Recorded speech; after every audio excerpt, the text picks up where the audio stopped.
de l'ombre.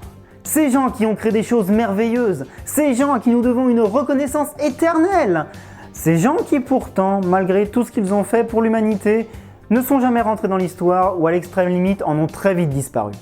Est-ce que vous saviez que des œuvres qui méritent ce qualificatif existaient aussi dans la littérature manga? Si, je suis sérieux. Sachez que parmi l'ensemble d'œuvres infinies que compte la Japanimation et son équivalent en format papier, il existe des mangas et animés qui ont vraiment révolutionné leurs médias et qui pourtant aujourd'hui ne jouissent pas du respect qu'elles méritent. Or, je suis bien décidé à redresser l'un de ces torts dans cette vidéo. Alors oui, je sais, on n'a pas fini l'analyse de Kenichi le disciple ultime, j'avais dit qu'il nous faudrait plusieurs vidéos pour le traiter en entier, mais là honnêtement, je me sentais pas de relire à nouveau presque 600 chapitres pour au final ne parler que d'un 5e d'entre eux, parce que je me rendrais compte à nouveau que le script est trop loin à mon goût. Non, à la place, je serais plutôt enclin à parler d'une petite œuvre, à première vue sans prise de tête, mais en réalité absolument pas sans intérêt pour autant, étant donné, comme je vous l'ai dit, de la contribution colossale qu'elle a apportée à la littérature manga. Par conséquent, mesdames et messieurs, bienvenue dans le manga des archives de Val, et aujourd'hui, on ressort le dossier Azumanga Daioh. Azumanga Daioh est un manga comique de genre Slice of Life appartenant à la famille des Schoolgirl Series et organisé selon le format Yonkoma, qui a été écrit par Kiyohiko Azuma et prépublié dans le magazine Dengeki Daioh. Cette publication a eu lieu de février 1999 à juin 2002 pour un total de 69 chapitres compilés en 4 tomes, qui, fort de leur succès, furent adaptés par le studio JC Staff en un animé de 26 épisodes. Avant de s'intéresser à son statut de héros de l'ombre, parlons un peu du manga en lui-même. S'il fallait n'utiliser qu'un seul et unique mot pour décrire ce manga dans son ensemble, je pense que simplicité serait le terme le plus adéquat, tant tout ce qui le concerne de près ou de loin regorge de simplicité. À commencer par son titre, Azumanga Daioh. Même les gens qui ont une connaissance zéro de la langue japonaise pourraient déduire que ce titre est formé d'un mot valise composé du nom de l'auteur et du type de support de l'œuvre, le tout suivi par le nom du magazine où il a été prépublié. Ce titre veut littéralement dire manga d'Azuma pour le Dengeki Daioh. Est-ce que c'est possible de faire un titre encore plus plat que ça? Ou non, meilleure question. Vous imaginez si d'autres œuvres avaient été titrées selon la même formule? On aurait pu avoir un Oda Manga Jump, un Naoya Manga Sunday, ou encore, la plus grosse pépite de toutes, attention, une trilogie de Mashimanga Magazine. Non, je suis désolé, loin de moi l'idée d'être méchant, mais un titre de ce genre, ça renseigne que dalle sur ce que ça va raconter. D'ailleurs, parlons-en, elle raconte quoi cette série? L'histoire que nous raconte Azumanga Daioh est celle de 6 lycéennes, Chiyo, Tomo, Yomi, Osaka, Sakaki et Kagura, au fil des 3 ans qui iront du début de leur année de seconde jusqu'à la fin de leur année de terminale. Entre journées de classe ordinaire, fêtes sportives et culturelles de l'école, ou encore vacances d'été, elles seront accompagnées par 2 de leurs professeurs, Yukari et Minamo, dans un quotidien ordinaire que nous, lecteurs, percevrons comme extraordinaire au fil de leurs interactions. Voilà, quand je vous disais que ce manga était simple, c'était bien le cas. Ici, pas de message profond à transmettre, pas de scénario haletant ni d'enjeux à répercussion mondiale, pas de spectacle inoubliable du genre combat magistralement chorégraphié ou duel d'intellect à 50 retournements successifs de situation. Rien de plus que des lycéennes ordinaires, vivant une vie ordinaire et la savourant ordinairement. Azumanga Daioh fait partie de ces œuvres qui reposent entièrement sur leurs personnages. Ça paraît très con à dire comme ça, d'accord, vu que sans personnage, pas d'histoire, peu importe l'œuvre, mais ce que je veux dire par là, c'est qu'elle ne repose pas sur son intrigue. Dans une œuvre qui repose sur son intrigue, on pourrait dire que les personnages subissent en quelque sorte les événements qui leur arrivent. Mais le fait que ces personnages existent ou pas dans l'univers proposé n'a en fait aucun impact direct sur comment cet univers fonctionne de manière générale. A titre d'exemple, dans Shaman King, Yo et ses amis participent au tournoi des chamans parce que le tournoi existe en premier lieu. Il a déjà existé, il existera toujours, et quand bien même Yo et ses amis n'y participent pas, il ne sera pas annulé pour autant. Pareil dans One Piece, où l'équipage du chapeau de paille n'est que l'un des très nombreux équipages à la recherche du trésor de Goldie Roger. Et Ichiro Oda avait juste besoin de raconter le voyage d'un équipage parti pour cette aventure, et le fait est que c'est tombé sur Luffy et ses potes. Azumanga Daioh n'est absolument pas construit comme ça. Dans le genre d'histoire auquel ce manga appartient, l'univers proposé se limite à ce qui arrive aux personnages, et tout événement qui n'a aucun rapport avec eux pourrait tout aussi bien ne pas avoir lieu du tout, ça n'aurait aucune conséquence sur l'histoire. Je pousserai même la réflexion encore plus loin, l'univers est limité à ce qui arrive à ces personnages précisément, pas à d'autres. Enlevez un de ces personnages ou remplacez-le par quelqu'un d'autre, et c'est comme si l'univers se faisait rebooter parce que vous venez juste de modifier l'une des lois primordiales qui dictent comment cet univers fonctionne. Et ces personnages, parlons-en donc.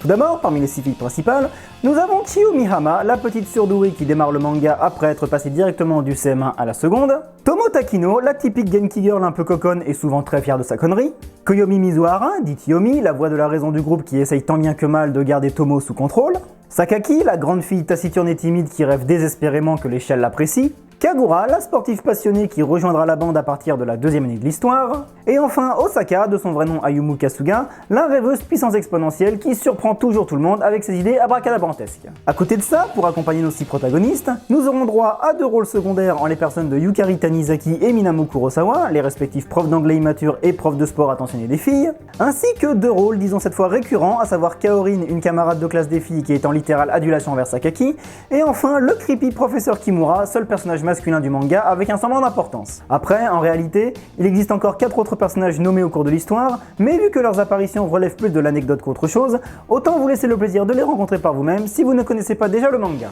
Ainsi, voilà donc tous les acteurs qui feront tourner l'univers d'Azumanga Daioh.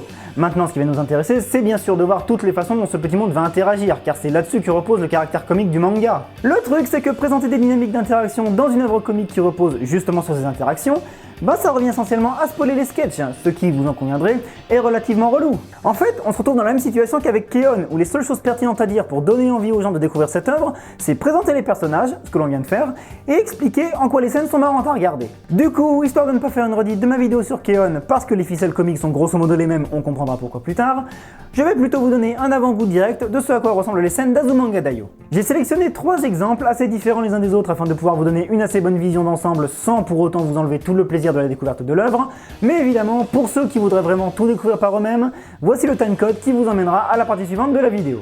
S'il y a bien une chose qu'on peut dire au sujet des interactions entre personnages dans Azumanga Daioh, si ce n'est qu'elles sont littéralement le cœur de l'œuvre, c'est que, grâce à la taille du casting, elles sont également relativement variées. Certaines feront intervenir les 6 filles principales, comme ce passage qui présente parfaitement chacune de leurs personnalités.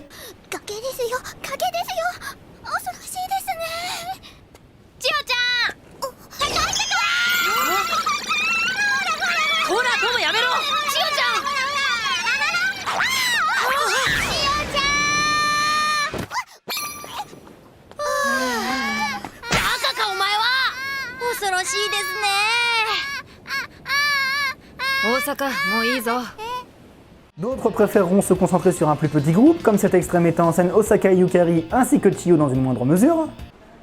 Yukari sensei! Ah, Osaka! 志望校を出してないのはあんただけだよ。さっさと決めなさいよ。そのことなんやけどな。私、学校の先生になります。何？そうきた？はい。千代ちゃんが似合う言うてくれました。なんじゃと？え？こら！千代助！あんた、私をバカだと思ってんでしょ！ Et enfin, nous aurons aussi quelques moments où tout le comique reposera sur un seul personnage, et la reine de cette catégorie est tout simplement Osaka, comme on peut le voir ici. 去年お前らのクラスメルヘンな可愛いのやってたじゃん。はい、大好評でした。そうそう、あれよかったからああいうのと組み合わせたら。あ、なるほど。そうか、可愛いお化け屋敷。いや、そっちでなくてぬいぐるみ喫茶か。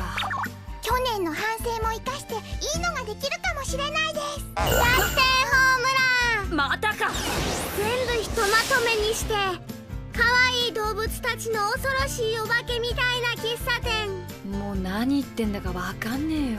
それにそれは逆転ホームランじゃないです。つまり説明すると、聞いてね。喫茶店の中に犬や猫がたくさんいて、みんな死んでる。Bref, vous l'aurez compris, Azumanga Daioh est un bon petit manga comique. Après, je sais ce que certains vont dire, t'es bien gentil Val de nous présenter ton slice of life, ok il a l'air plutôt sympathique, mais juste, qu'est-ce qui le rend unique en fait? Qu'est-ce qu'il a de différent avec les autres slice of life pour qu'on le trouve digne d'intérêt? Eh bien c'est vrai que techniquement, pas grand chose.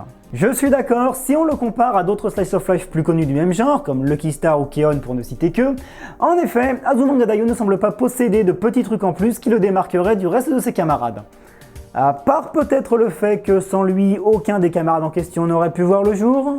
Vous m'avez bien entendu, si Azumanga Daioh n'avait pas existé, il se peut que le sous-genre Schoolgirl Series des slice of life n'ait jamais existé.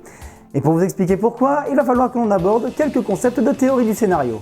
Un scénario, par définition, c'est l'ensemble des éléments qui permettent de fabriquer une histoire. C'est dire que les personnages ressemblent à ça, que leur rôle respectif c'est ça, et qu'à chaque étape de l'histoire, il se passe tel événement de telle façon. Ces éléments, à force d'être utilisés encore et encore dans plusieurs histoires, deviennent de plus en plus familiers et finissent par être appelés des motifs, ou plus couramment des tropes si l'on reprend le terme anglais, c'est-à-dire des conventions plus ou moins nécessaires pour catégoriser ou apprécier le récit. Et pour mettre au point un motif, vous avez au minimum besoin de 3 intervenants.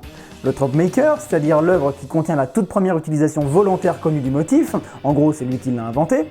Le trope namer, qui est l'œuvre qui va donner un nom au motif si celui-ci n'a pas déjà une dénomination marquante. Et enfin, celui qui nous intéresse ici, le trope codifieur. Le trope codifieur, c'est l'œuvre qui a ancré la définition précise du motif. C'est l'œuvre qui a utilisé ce motif comme élément principal du scénario et qui a eu tellement de succès avec que toutes les autres œuvres qui utilisent ce même motif lui seront invariablement comparées même si elles lui sont antérieures. Parmi les tropes codifieurs de la littérature manga, on peut citer entre autres Fullmetal Alchemist, dont l'échange équivalent peut être décelé dans toute œuvre où l'obtention d'une chose implique la perte d'une autre chose de valeur supposément égale, Sword Art Online, qui grâce à Kirito a défini l'apparence de base du hérotype de light novel, en particulier ceux du genre isekai, ou encore Lovina, qui a cimenté le motif du harem non désiré tel qu'on le connaît aujourd'hui. Sauf que là, on parle d'Azumanga Daioh. Une série qui, pour paraphraser le site TV Tropes, a démontré que des mangas et animés parlant de lycéennes pouvaient être populaires et rentables en se concentrant sur leur personnalité plutôt que sur leur physique. Une série qui aujourd'hui ne paye peut-être pas de mine, mais qui, il y a 20 ans, a gravé dans le marbre l'union de tellement de gimmicks qui allaient très bien ensemble, qu'il a donné naissance au sous-genre entier des Slice of Life Schoolgirl Series. À tel point qu'en prenant n'importe quelle œuvre de cette catégorie aujourd'hui, il est possible de dire que c'est Azumanga Daioh avec un truc en plus. Kimi Toboku, Azumanga Daioh avec des garçons. Lucky Star, Azumanga Daioh avec des otaku. Itohira, Azumanga Daioh centré sur un club de théâtre. Hidamari Sketch, Azumanga Daioh qui se passe dans une école pour dessinateurs. Nichijou, Azumanga Daioh avec un level up d'absurde. Keon, Azumanga Daioh centré sur un club de musique. HNL et Yuru Yuri, Azumanga Daioh avec une touche de romance entre filles. Non Non Biori, Azumanga Daioh à la campagne. Kiniro Mosaic, Azumanga Daioh avec une nouvelle élève anglaise. Et le dernier en date, Yuru Camp, Azumanga Daioh avec du camping hivernal. En vrai, vous savez quoi? Il aurait été plus rapide de faire la liste des Slice of Life Schoolgirl Series qui ne doivent pas leur existence à Azumanga Daioh, tout simplement parce qu'il n'en existe qu'un seul. Il s'agit de Doki Doki School Hours, un manga sorti 2 ans avant Azumanga Daioh et qui présente la plupart des caractéristiques du genre, avec le moe, les élèves farfelus et la prof que personne ne respecte entièrement. Et pourtant, même si son ancienneté fait de lui le trope maker du genre, plusieurs personnes l'ont apparemment accusé d'être une mauvaise copie d'Azumanga, tellement ce dernier a été impactant en comparaison. Or, nous voici 20 ans après, et j'ai le regret d'observer qu'à peine plus d'une personne sur 2 a déjà ne serait-ce qu'entendu parler d'Azumanga Daioh. Mais bon, je vais me consoler en me disant qu'un sondage réalisé auprès de 50 personnes appartenant tout au public francophone n'est absolument pas représentatif de la tendance mondiale. Cela dit, j'espère que vous aurez compris pourquoi je considère Azumanga Daioh comme un héros de l'ombre. Car même s'il n'a pas l'aura de Keon ou de Lucky Star, c'est tout de même LE manga qui a permis à de telles œuvres de voir le jour. Et en tant que tel, il mérite sa place au panthéon des œuvres qui ont embelli la Japanimation, au même titre que Sailor Moon pour les Magical Girl Warrior, Gundam pour les Real Robots et Astro Boy pour le médium animé en général. Je m'étais moqué de son titre au début de la vidéo, soi-disant qu'il était plat et peu inspiré ou inspirant, mais à y repenser, je me dis que ce n'est pas plus mal que l'œuvre qui a ouvert la voie à un genre littéraire entier porte dans son titre le nom de l'auteur qui a ensuite permis à d'autres de nous faire passer tant de bons moments avec leurs histoires respectives. Donc merci beaucoup, Kiyohiko Azuma. Voilà pourquoi je vous recommande vivement d'essayer de découvrir Azumanga Daioh. D'ailleurs, si vous voulez un tout dernier argument pour vous convaincre que ce manga vaut le coup d'œil, dites-vous que c'est le même auteur qui est à l'origine de Yotsubato. Et ne faites pas genre, je sais que vous connaissez Yotsubato. Je sais que vous appréciez Yotsubato. Alors vous allez me faire le plaisir d'aller de ce pas donner une chance à son grand frère. Allez, plus vite que ça. Quoi qu'il en soit, je vous remercie d'avoir regardé cette vidéo jusqu'à sa fin et j'espère sincèrement qu'elle vous aura plu. Si c'est le cas, vous pouvez toujours me le signaler grâce au bouton j'aime, mais vous pouvez aussi me dire que ce n'est pas le cas grâce à son voisin, le bouton j'aime pas. Écrivez un commentaire si vous avez quoi que ce soit à me dire par rapport à cette vidéo ou à n'importe quoi d'autre concernant la chaîne à laquelle vous pouvez d'ailleurs aussi vous abonner si vous la trouvez digne d'intérêt. Je terminerai en vous proposant d'aller voir l'archive manga précédente grâce au lien que vous pourrez trouver dans le coin supérieur droit de l'écran, et bien que je ne sache pas à quand cela va nous reporter, il ne me reste plus qu'à vous dire, sur ce, à la prochaine.